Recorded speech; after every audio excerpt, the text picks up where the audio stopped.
Desde el punto de vista del perfil clínico, la insuficiencia cardíaca aguda puede ser una insuficiencia cardíaca aguda descompensada. O sea, ¿qué quiere decir? Que tiene una falla cardíaca crónica y en algún momento se descompensa. Por X motivo se descompensa, hace un cuadro de falla cardíaca aguda descompensada. ¿Sí? Puede ser edema agudo de pulmón, la otra noción, el otro tipo de falla cardíaca aguda, el edema agudo de pulmón. Puede haber también una insuficiencia cardíaca de tipo hipertensiva, aquellos que hacen de repente una presión arterial bien alta y ahí entran en falla cardíaca. Es una cardíaca también, una falla cardíaca también aguda. La insuficiencia cardíaca netamente o aislada derecha, de ventrículo derecho, y el shock cardiogénico como la máxima expresión de una falla cardíaca. Y es este tipo de falla cardíaca aguda, que es el shock cardiogénico. eh, Vamos a hablar al respecto. ¿Por qué esta? ¿Por qué es esta la de mayor prevalencia en las unidades de coronarias y de mayor tasa de mortalidad altísima dentro de nuestro medio? Para hablar nosotros de falla cardíaca, es necesario entender algunas definiciones hemodinámicas. Uno, por ejemplo, el volumen sistólico. El volumen sistólico viene a ser el volumen que eyecta el ventrículo izquierdo en una eyección. Y está en un promedio entre 70 mililitros. O sea, ¿qué significa eso? De que cuando el ventrículo izquierdo se contrae, eyecta hacia la circulación mayor, o sea, hacia la aorta, eyecta 70 mililitros. Ese es el volumen sistólico. Pero hay un volumen residual que se queda después de la eyección. Ese es el volumen el volumen residual sistólico, que viene a ser un promedio entre 20 a 30 milímetros. Pero el volumen que se queda, nosotros em, lo dividimos por el volumen que ha expulsado y lo multiplicamos por 100 y vamos a tener lo que es la fracción de eyección. Entonces, ¿qué es la fracción de eyección del ventrículo izquierdo? La fracción de eyección es el porcentaje de volumen que eyecta el ventrículo izquierdo con referencia al volumen que había al inicio. Cuando las válvulas en el ciclo cardíaco estamos en diástole, la válvula mitral se abre y el volumen pasa de la aurícula izquierda al ventrículo izquierdo. En ese momento, la válvula aórtica está cerrada. Entonces el ventrículo izquierdo se va llenando. Estamos en diástole. Se llena el ventrículo izquierda y un de repente ya se llena completamente, aumenta la presión. Eso hace de que se cierre la válvula mitral y comience ya la contracción del ventrículo izquierdo y se abre la válvula aórtica y se contrae todo el ventrículo izquierdo y eyecta la sangre. Entonces todo ese circuito, ¿no? Todo ese circuito va a producir la eyección con un volumen sistólico determinado y la relación entre el volumen que ha eyectado y el volumen que había se llama fracción de eyección. ¿Por qué es importante eso? Porque la falla cardíaca ahora se divide, depende de la fracción de eyección. El punto de corte 40 menos de 40 se llama falla cardíaca con fracción de eyección reducida. Mayor de 49, falla cardíaca con fracción de eyección conservada. Y entre 40 y 49, levemente reducida. Entonces, hay que entender que la fracción de eyección no es un parámetro hemodinámico que nos denota qué cuán funciona el ventrículo izquierdo, qué cuán se contrae el ventrículo izquierdo. Entonces, cuando ese ventrículo izquierdo decae, claudica, entonces vamos recién a tener lo que es falla cardíaca, porque la función de bomba del corazón está fallando. Entonces, cuando nosotros decimos que está en shock cardiogénico, hay determinados parámetros que vamos a describirlo más adelante, que nos denota de que el paciente se encuentra en un franco shock cardiogénico.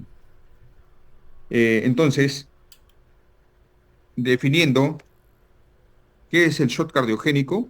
Es un estado fisiopatológico bien crítico, donde el corazón, debido a su bajo gasto cardíaco, entiéndase que el gasto cardíaco es igual al volumen sistólico, a ese volumen eyectivo, por la frecuencia cardíaca.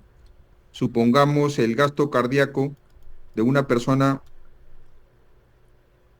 aparentemente normal, cuando tiene una frecuencia de 70 latidos por minuto, entonces su gasto cardíaco va a ser 4.900 mililitros por minuto. O sea, 70 mililitros multiplicado por 70 frecuencia cardíaca, o sea, volumen sistólico por la frecuencia cardíaca.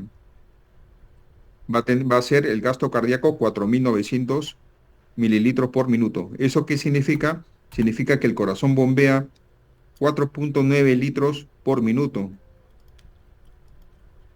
El gasto cardíaco también es un parámetro que va a definir la presión arterial, porque la presión arterial es igual al gasto cardíaco por la resistencia vascular sistémica.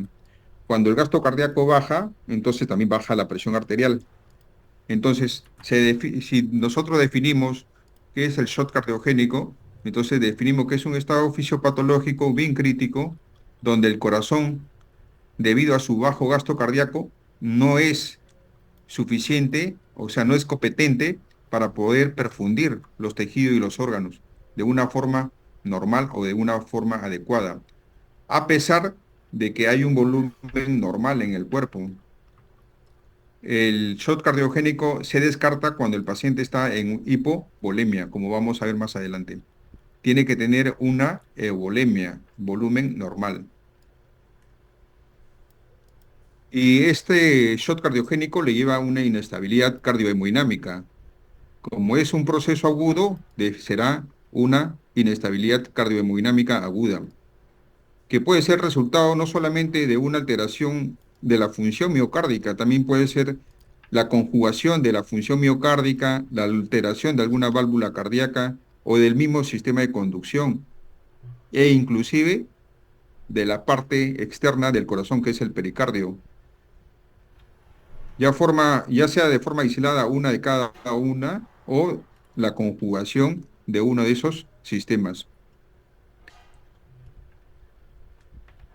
El shock cardiogénico tiene una clasificación, ¿sí?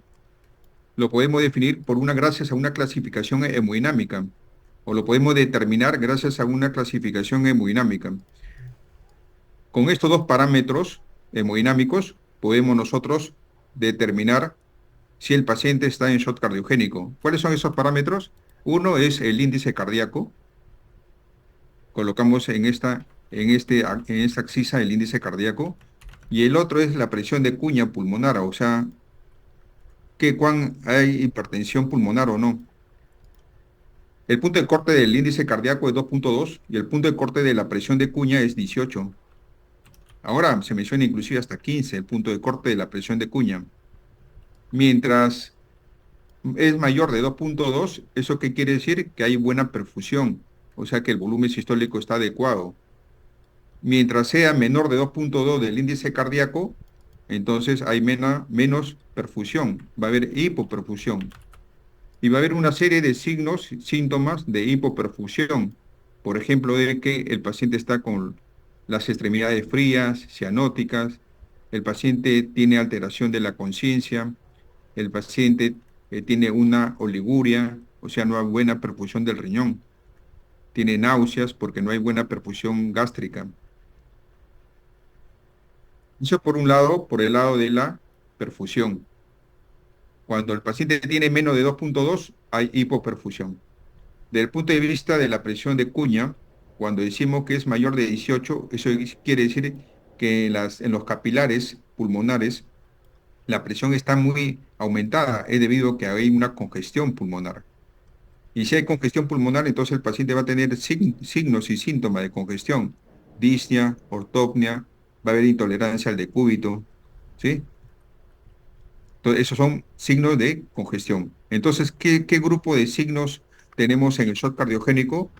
Lo de congestión pulmonar y lo de hipoperfusión. Entonces, cuando nosotros tenemos que el índice cardíaco es mayor de 2.2, vamos a considerar a esos pacientes como calientes. Así como todos ahorita ustedes están tibios, calientes. Y si es menos de 2.2, fríos. O sea, aquí abajo va a ser todo frío. Eso por el lado del índice cardíaco. Y por el lado de la presión de cuña, cuando es mayor de 18, vamos a decir que es húmedo. O sea, aquí vamos a ver húmedo y aquí húmedo. Y si es menor de 18, o sea, normal, va a ser seco. Aquí seco y aquí seco. Entonces, en este primer grupo vamos a tener que es caliente, seco, es lo normal. En este otro grupo vamos a tener frío, pero seco. Entonces estamos en un cuadro de hipovolemia. Y en este otro grupo vamos a tener el grupo de los pacientes que son húmedos y fríos. Es el típico patrón hemodinámico del shock cardiogénico. Si a eso agregamos nosotros, a estos pacientes agregamos que están con congestión pulmonar, o sea, patrón húmedo, y están con una hipoperfusión, o sea, patrón frío, agreguemos a eso que la presión está disminuida, vamos a decir que el paciente está en shock cardiogénico. Pero si el paciente está caliente, pero con la presión de cuña alta, en este grupo son los pacientes calientes, húmedos. Solamente hay congestión pulmonar. Entonces está en un edema agudo de pulmón. Y ahí se describe estos grupos. Caliente seco, caliente húmedo, frío seco y frío húmedo. El shock cardiogénico, ¿qué patrón será? Frío húmedo.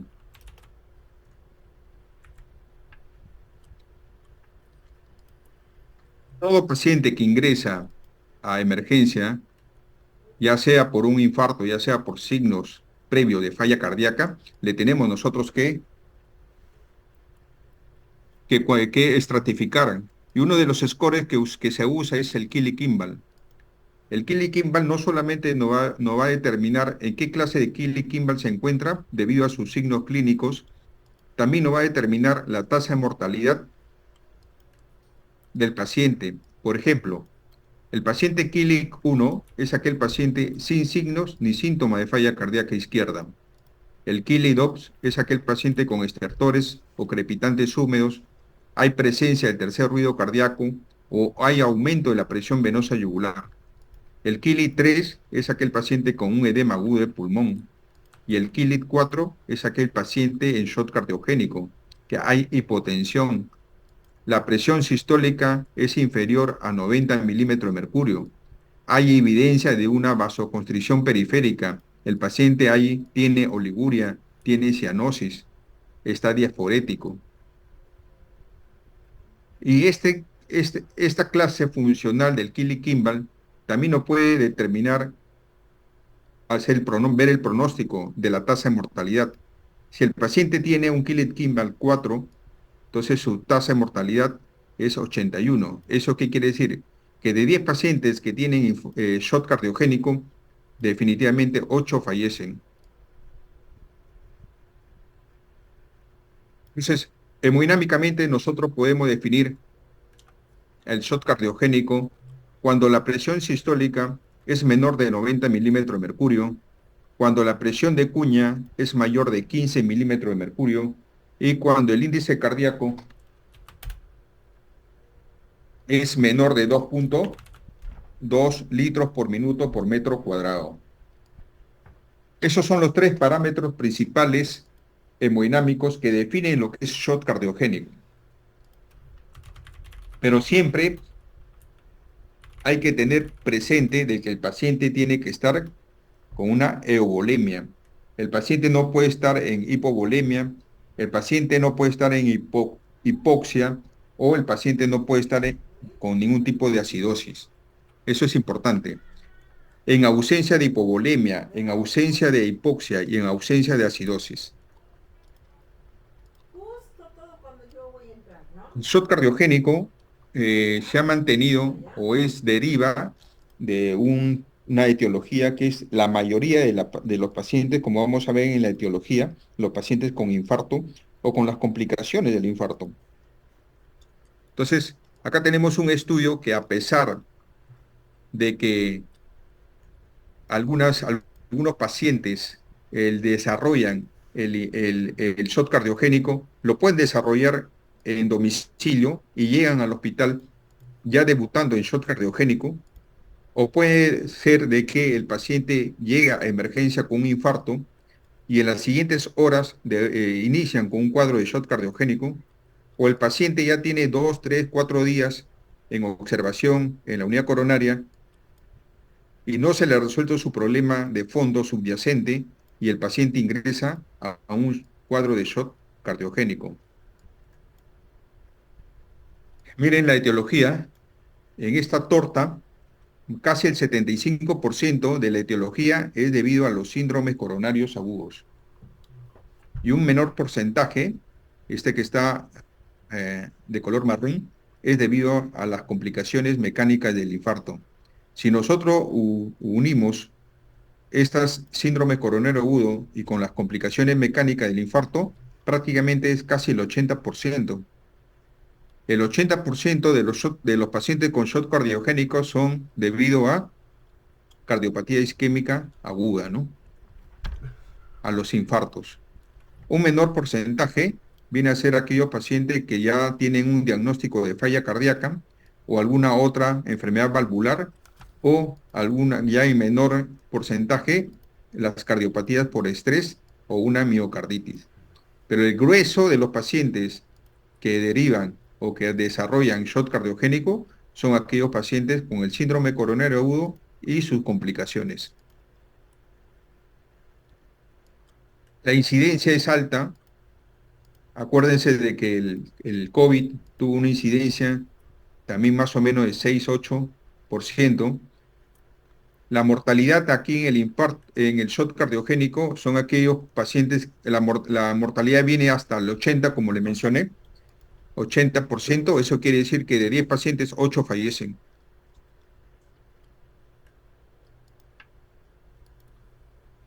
El shock cardiogénico lo podemos clasificar según esta pirámide en 5 tipos. En la base, en el grupo A, son aquellos pacientes que no presentan signos o no tienen síntomas de shock cardiogénico, pero están en alto riesgo de que tengan un shock cardiogénico. ¿Quiénes son ellos? Todos los infartados, los que tienen infartos previos, los que tienen una falla cardíaca previa, aguda o crónica y que se les descompensan. Ellos pueden en algún momento iniciar o desarrollar shock cardiogénico. Entonces, a este grupo se le llama el grupo en riesgo. Después tenemos el otro grupo, el grupo B, son aquellos pacientes que están empezando a hacer shock cardiogénico. Se le llama el pre-shock. ¿Quiénes son? Pacientes que tienen una evidencia de hipotensión, pero no hay hipoperfusión. No tienen síntomas de hipoperfusión, pero la presión son pacientes con falla, pero tienen presión baja o están taquicárdicos, pero no hay hipoperfusión. El grupo C ya es el shock cardiogénico típico de estándar, el clásico. Son aquellos que, como le he mencionado, que tienen toda la clínica ya de falla cardíaca aguda, de ese patrón que se ha mencionado, esa presión, ese índice cardíaco, esa presión de cuña, ¿sí? Y estos pacientes necesitan un área específica para el tratamiento, una unidad coronaria especializada. Entonces, a este grupo se le llama shock cardiogénico clásico. Hay otro grupo, subsiguiente, el grupo B, que son pacientes que están en la categoría, en la clasificación de estadio de falla cardíaca en C, pero que estos pacientes, su evolución es tórpida, su evolución es desfavorable, a pesar de que está con la medicación adecuada y el monitoreo adecuado, pero evolucionan desfavorablemente, empeoran, no responden a los tratamientos. Entonces, ese grupo se le llama grupo con un deterioro o una fatalidad inminente, ¿no? Y tenemos el último grupo, en la cúspide, porcentaje pequeño, es el shock cardiogénico en extremo. son aquellos pacientes que ya necesitan una asistencia ventricular externa. Constantemente se le hace reanimaciones cardiorrespiratorias. Son pacientes refractarios al tratamiento. Necesitan inotrópicos, necesitan vasopresoras constantemente y sobre todo necesitan equipos de asistencia ventricular, como cuáles, como el balón de contrapulsación, como el Impela o como el ECMO. Esto es lo mismo, el porcentaje de aquí de cada grupo y la mortalidad. Por ejemplo, en el estadio extremo, la mortalidad es altísima, ¿sí? Y, por ejemplo, en el estadio de riesgo, la mortalidad es mínima, ¿no? Dentro de la fisiopatología, dentro de la fisiopatología, se tiene claro de que debido a una disfunción no solamente del ventrículo izquierdo, también hay disfunción del ventrículo derecho. Esa disfunción, o sea, mala contracción del ventrículo en la sístole, hace de que haya un bajo gasto cardíaco, ¿sí? Porque el volumen sistólico se reduce. Y como le he mencionado que la presión arterial es igual al gasto cardíaco por la resistencia vascular periférica, si son esas tres parámetros hemodinámicos son directamente proporcionales. Si uno de ellos baja, también baja el otro. Entonces, si el gasto cardíaco baja, por ende va a haber una bajada de la presión arterial. Entonces vamos a estar frente a una hipotensión. La hipotensión, hay un parámetro, la presión arterial media. Esa presión arterial media nos denota la perfusión, cuán se perfunde los órganos. La perfusión arterial media está en un rango entre 65 y 70. Si es menos de 65, eso quiere decir que los órganos no se están perfundiendo bien. Entonces va a haber, si hay hipotensión, va a haber hipoperfusión también. Los órganos no se perfunden bien. Y a la larga, esa hipoperfusión, o sea que no hay buena perfusión de los órganos de las células entran en un cuadro de hipoxia. Y después de hipoxia va a haber un desbalance, una disfunción del órgano en general. Se sabe de que todo este proceso también conlleva a que hay un componente inflamatorio y eso hace de que se haga un circuito vicioso, un círculo vicioso. La inflamación aumenta, hay más disfunción del órgano y más disfunción del órgano, más inflamación y así se perpetúa. Esa inflamación lleva a una vasoplegia, sobre todo en las arterias periféricas y de las arterias de mediano calibre, de la aorta, de las coronarias, las carótidas. Y entonces va a disminuir el flujo coronario. Y ese disminuir el flujo coronario también conlleva a que va a aumentar la disfunción del ventrículo. Y por otro lado, si la disfunción también es del ventrículo derecho, vamos a tener también congestión. Y esa congestión se traduce en una hipoxemia. Y la hipoxemia se traduce en la alteración a nivel celular. Va a haber hipoxia celular. La fisiología, como le mencioné, aparte de esa disfunción, de todo ese circuito, de la disfunción del ventrículo izquierdo, está determinado que la disfunción ventricular del ventrículo izquierdo y del ventrículo derecho no solamente es sistólica, también puede ser la de la fase diastólica, del llenado. Y de igual manera puede haber, como le he mencionado, la inflamación sistémica, donde debe haber una serie de alteraciones de algunas sustancias como las citoquinas inflamatorias, aumento del óxido nítrico, los peroxinitritos.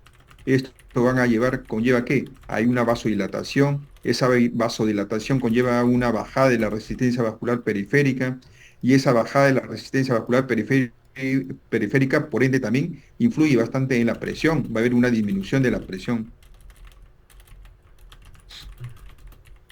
Entonces, cuando tenemos un paciente en shock cardiogénico, ¿cómo le evaluamos? ¿Cómo lo tratamos? ¿Cómo lo abordamos?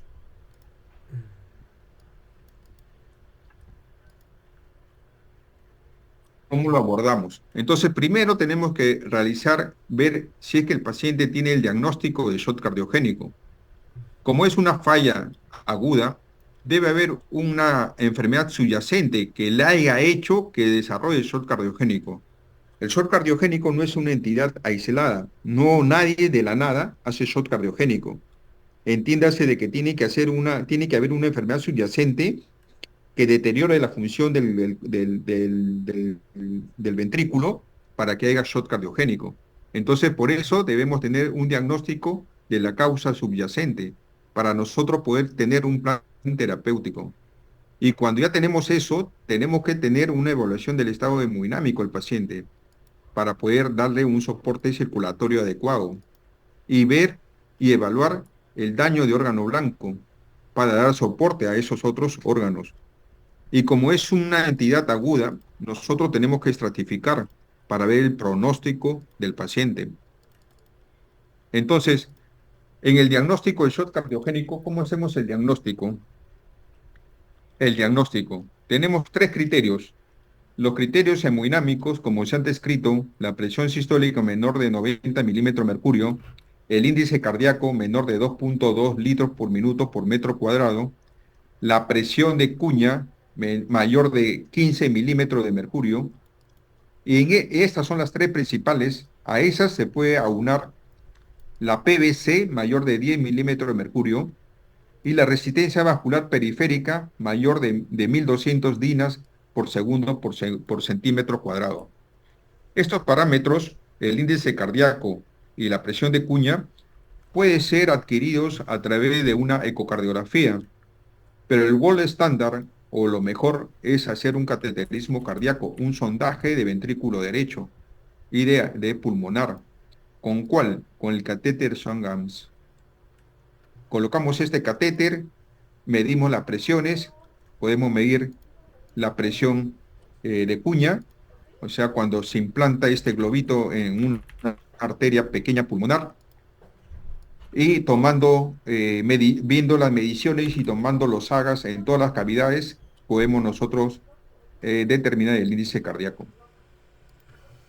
El otro punto, el otro criterio es la evidencia de la hipoperfusión. Tenemos que tener evidencia de que el paciente está con hipoperfusión. ¿Y cuál es la evidencia clínica de que está con hipoperfusión? Que haya alteración del estado mental, que haya mal relleno capilar periférico, o sea, que la sangre no llegue mucho a las partes más distales, que el paciente esté en oliguria o su flujo urinario sea menor de 0.5 mililitros por kilo por hora, que un AGA, el lactato, sea mayor de 1.8 milimoles por litro y que la saturación de oxígeno venosa mixta también en el AGA sea menor de 60%. Entonces vamos a tener los criterios hemodinámicos y la evidencia de hipoperfusión. A esto tenemos que agregar o hallar o determinar la cardiopatía subyacente, la que predispone a toda esta alteración, la que le está llevando a toda esa alteración. Entonces, tenemos que tener al médico, al cardiólogo, tenemos que tener mínimo un tensiómetro con su estetoscopio, realizar un AGA, realizar un electrocardiograma y tener el ecocardiógrafo. Ya todas las guías recomiendan definitivamente realizar un electro y una ecocardio a todo paciente con sospecha de shock cardiogénico. ¿Por qué? Porque como lo hemos visto en la etiología, casi el 80% es síndrome coronario agudo y sus complicaciones. Entonces, más probable cuando tenga un paciente con shock cardiogénico que la etiología sea isquémica. Entonces, en ese sentido, lo mejor es indicar un electro para determinar si el paciente tiene un síndrome coronario agudo, ST elevado, ST no elevado, y poder mandarle a realizarle una cinecoronariografía o un cateterismo cardíaco o una angioplastía o un PCI o una intervención coronaria percutánea. Pero todos estos pacientes también describe la guía y la recomendación es fehaciente que debe ser trasladado a un hospital que tenga un servicio de una unidad coronaria, donde se le pueda dar una asistencia mecánica circulatorio inmediato. Todo paciente con síndrome coronario agudo y edad determinado y complicado con un shock cardiogénico, la indicación es estricta y 100% de que ingrese a cateterismo cardíaco para realizar una cinecoronariografía. Como los pacientes se necesitan estar en una unidad crítica, entonces todo paciente en shock cardiogénico necesita monitorización continua de la presión arterial a través de línea arterial y el EKG en tiempo real. Y que el paciente se le pueda infundir a través de bomba infusoria no solamente líquidos o componentes salinos, sino también tratamiento que sea necesario, como vasopresores y no inotrópicos. Un ratito, chicos, un ratitito.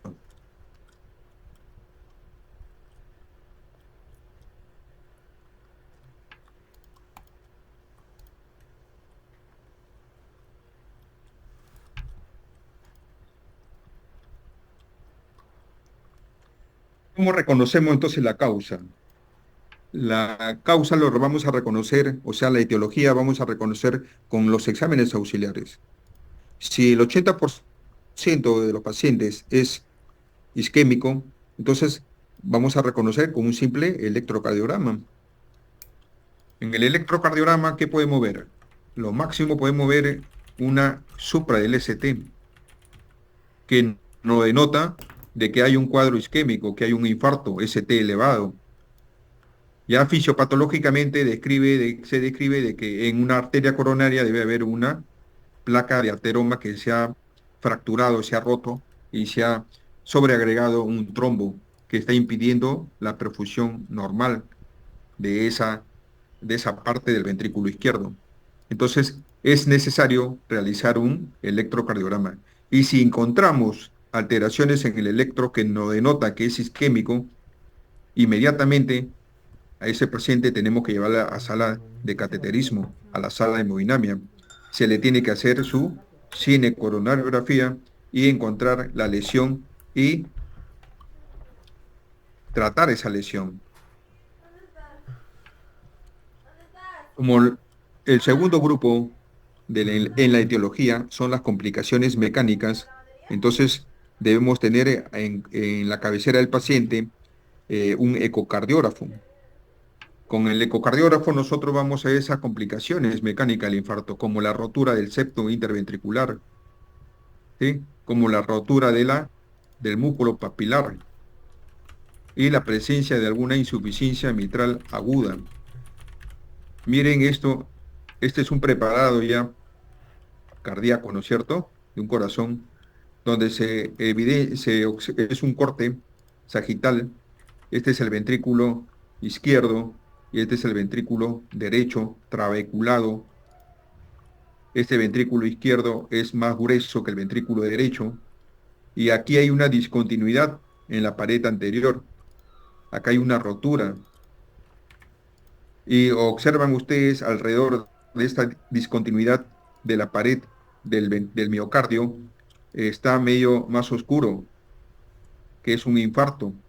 Entonces aquí ha habido un infarto y ese infarto las paredes han sido delgadas y con la presión alta del ventrículo izquierdo se ha roto y ha habido un pase de sangre, una extravasación del ventrículo izquierdo hacia la cavidad pericárdica, produciéndole aparentemente un taponamiento cardíaco. Entonces, esta es una complicación mecánica, es la rotura de la pared libre del ventrículo izquierdo, una de la mayor prevalencia, pero de menor registro, porque el paciente fallece y no a todos se le puede hacer una necropsia y se le puede determinar qué complicación tuvo. Solamente queda como que se murió por un infarto. Entonces, esto lo podemos determinar con una ecocardiografía. Otros exámenes que se necesitan a veces para determinar la etiología de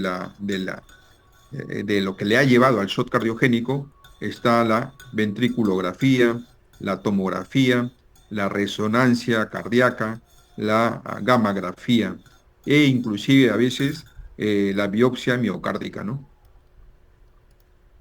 Cuando tengamos un paciente con una sospecha de falla cardíaca aguda, entonces nos tenemos que preguntar, ¿el paciente se encuentra en shock cardiogénico o no? Si el paciente se encuentra en shock cardiogénico, entonces necesitará una unidad coronaria, necesitará un soporte circulatorio, necesitará tratamiento farmacológico y tratamiento de asistencia ventricular mecánica. Pero si el paciente no está en shock cardiogénico, de repente estamos frente a un paciente con falla respiratoria. Si el paciente está con falla respiratoria, pues de repente necesita un soporte ventilatorio, oxígeno, colocarlo a ventilación mecánica, ¿sí? Pero de repente no está tampoco en falla respiratoria. Entonces tenemos que identificar aquellas posibles etiologías que tenga el paciente y que le está llevando al shock cardiogénico o a esa falla cardíaca aguda descompensada. ¿Como cuál? Como los síndromes coronario agudo, una emergencia hipertensiva, alguna arritmia preexistente, una causa mecánica aguda o con la presencia de un tromboembolismo pulmonar. Todos estos pacientes que tengan shock cardiogénico, como le he dicho, o también como esos pacientes que tienen falla respiratoria, todo eso deben ser manejados en una unidad especializada, una unidad de cuidados intensivos o una unidad de cuidados coronarios.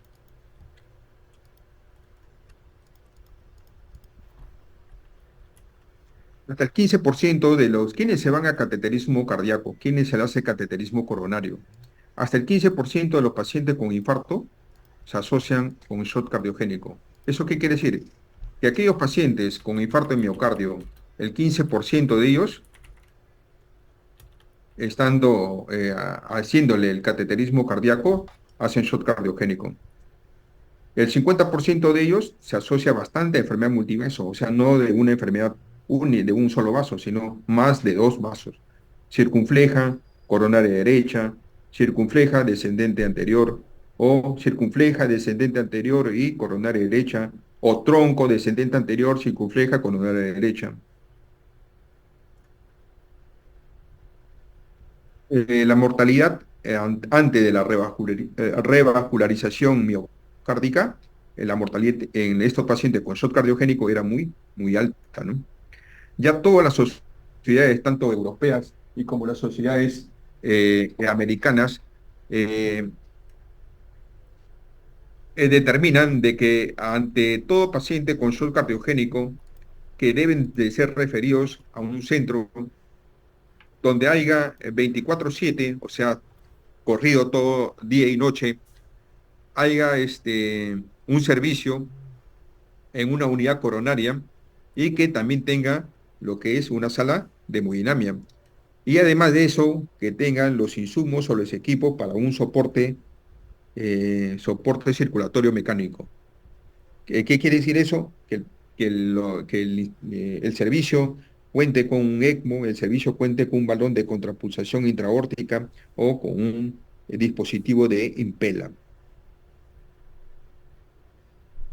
Miren, entonces, ¿cuál es el papel que juega el electrocardiograma en el shock cardiogénico? El papel es primordial, es importantísimo. ¿Por qué? Porque si nosotros sospechamos a un paciente con shock cardiogénico, inmediatamente hay que hacerle el electro. Y tenemos varias posibilidades. Si hay un supra, ¿sí? Entonces el paciente tiene que entrar a una intervención coronaria percutánea lo más antes posible. Si hay un infra, o sea, otras alteraciones, menos de supra, sino otras alteraciones infra o T picudas o T negativas, ¿sí? O un infra del nivel del ST. Entonces, tenemos que considerar que estamos frente a un infarto ST no elevado y esto hay que estratificarlo con determinados scores. Hay que dar un tratamiento de soporte óptimo y según la estratificación hay que ver si es de muy alto riesgo, de riesgo alto, moderado o de bajo. Y si es de muy alto riesgo, entonces es como si fuese un ST elevado, hay que llevar al PCI dentro de las 2 horas siguientes. Y de repente puede haber en el electro otros cambios, unas arritmias, taquiarritmia, de repente va a necesitar un cardiodesfibrilador, o si el paciente tiene una bradiarritmia, necesita un marcapaso.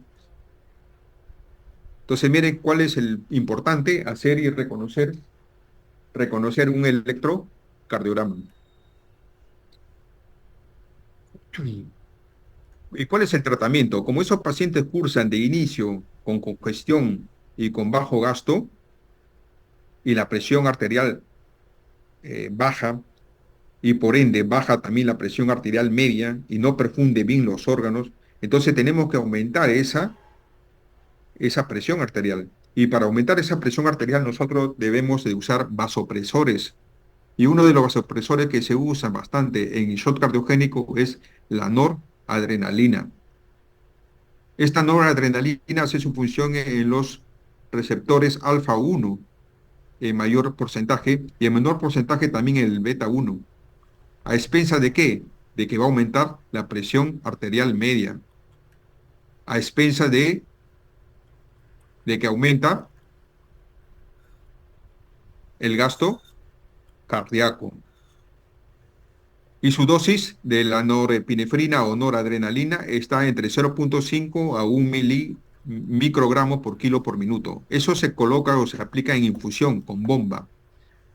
Otro de los vasopresores es la dopamina.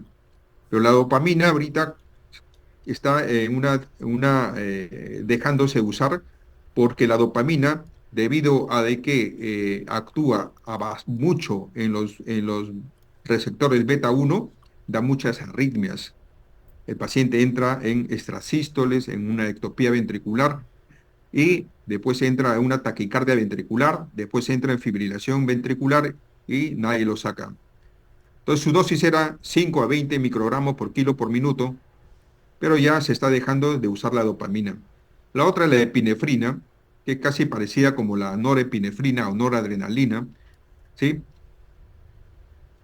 Y después, cuando ya nosotros levantamos la presión arterial, ya usamos los diuréticos en infusión, como la furosemida, o usamos para ayudar a la contractibilidad, para que se contraiga mejor el ventrículo izquierdo, usamos los sinotrópicos, como cuál, como la dobutamina. Y a veces levosimendan. Y también usamos, no está descrito acá, el milrenone, ¿sí?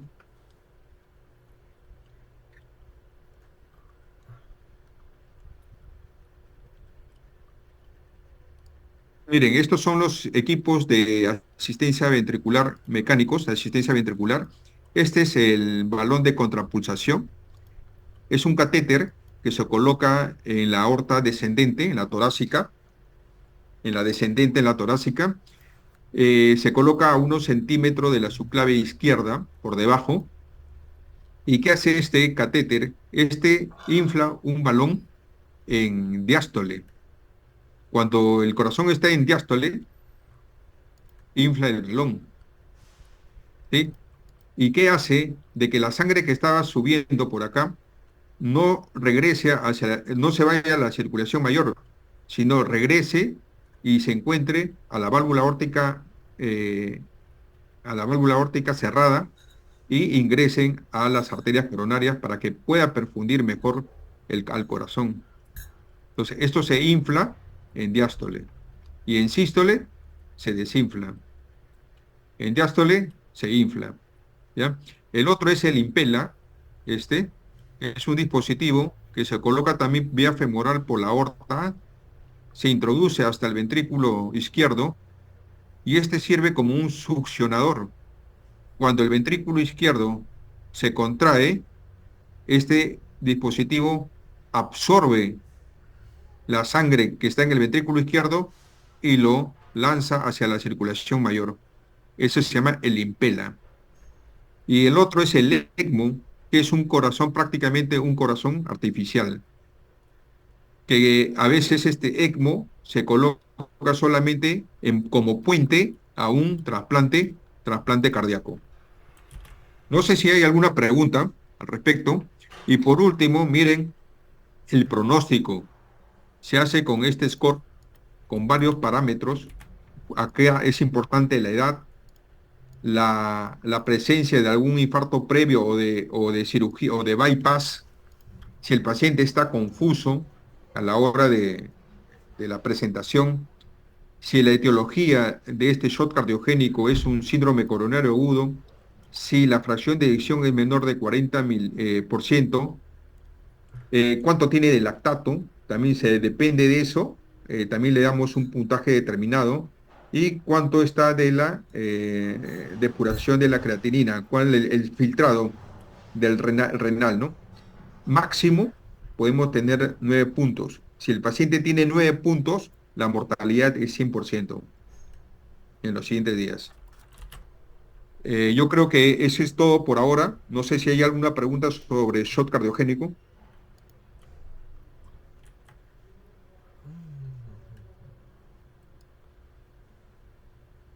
Todo claro.